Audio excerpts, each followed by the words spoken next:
Мен Жаңаөзен мектеп гимназиясының 3-д сынып оқушысы Утиш Берекетпін. Фариза Оңғарзынова: қос қанатым бір балапан құлады, ұясынан домалап, ата-анасы жылады, шырылқауы обалақ. Бір қанатты сыныпты, дәріс жақтым, орадым, күш жинады, шынықты. Жалғыз қанат қонағым, ауырсынып қанатын, жүгіреді сендері, бар екен оқағатын, екі қанат менде де. Оң қанатым әкемде, сол қанатым анашым, бірі түссе қатерге, мәңгі шалмай қаласың.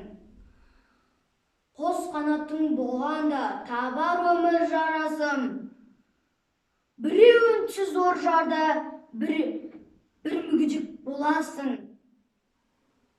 Қарап тұрып шекені шымшылады сан күдік, қанатымның екеуі сау болса екен мәңгілік.